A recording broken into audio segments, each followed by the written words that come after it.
కీర్తిశేషులు దివ్యల మాణిక్యమ్మ పుణ్యతిథి సందర్భంగా నిరుపేదలకు యాచకులకు భోజన ప్యాకెట్ పంపిణీ చేసిన కుటుంబ సభ్యులు. Today TV news Kostandhra incharge Duggi Nageswararao. Palnadu జిల్లా సత్తెనపల్లి మండలంలోని కుమరపూడి గ్రామ వాస్తవ్యులు కీర్తిశేషులు దివ్యల పుల్లయ్య గారి ధర్మపత్ని మాణిక్యమ్మ యొక్క పుణ్యతిథి సందర్భంగా ఆమె కుమారులు మరియు కుమార్తె మరియు మనవలు మనవరాళ్లు అందరూ కలిసి హైందవ మరియు కుల సాంప్రదాయకంగా తిథి కార్యక్రమం నిర్వహిస్తూ సత్తెనపల్లి పట్టణంలోని గీతా మందిరం వద్ద ఆమె రెండవ కుమారుడు దివ్యల ఆంజనేయులు ధర్మపత్ని కనకదుర్గమ్మ వీరి కుమారులు సాంబశివరావు, కిషోర్ మరియు సురేష్ల ఆర్థిక సహాయంతో నిరుపేదలకు, వృద్ధులకు మరియు యాచకులకు భోజన ప్యాకెట్లను ఆమె ఆత్మకు సద్గతులు కలగాలని వారు పంపిణీ చేశారు.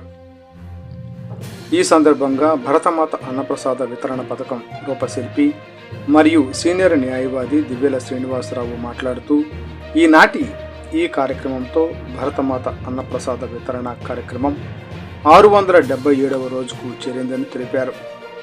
దాతల సహకారంతో ఈ కార్యక్రమాన్ని నిర్వహిస్తున్నట్లు ఆయన పేర్కొన్నారు. ఈరోజు కార్యక్రమాన్ని నిర్వహించిన దాతలకు మరియు వారి కుటుంబ సభ్యులకు మరియు గీతా మందిరం కమిటీ వారికి హృదయపూర్వక ధన్యవాదాలు తెలిపారు. పల్నాడు జిల్లా సత్తెనపల్లి మండలం కుమిరిపూడి గ్రామానికి చెందినటువంటి కీర్తిశేషులు దివ్యల పుల్లయ్య గారి ధర్మపత్ని దివ్యల మాణిక్యమ్మ గారి పుణ్యతిథి సందర్భంగా ఇక్కడ గీతా మందిరం దగ్గర 677వ రోజు నిరుపేదలకి, వృద్ధులకి భోజన ప్యాకెట్ పంపిణీ చేయడం జరుగుతూ ఉంది.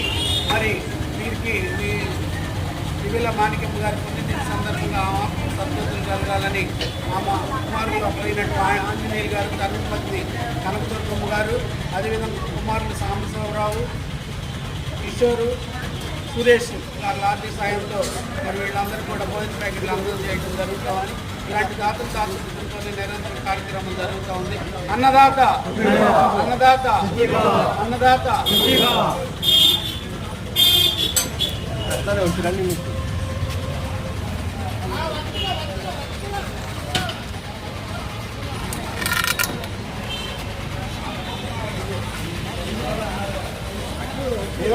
ఉన్నాయిగా, అందరికీ ఉన్నాయిగా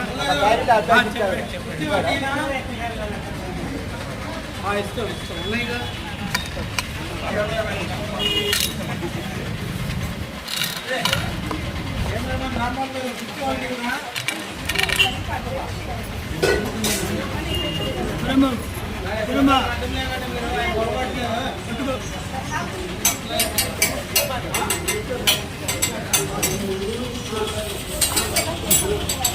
ఎవరున్నారు?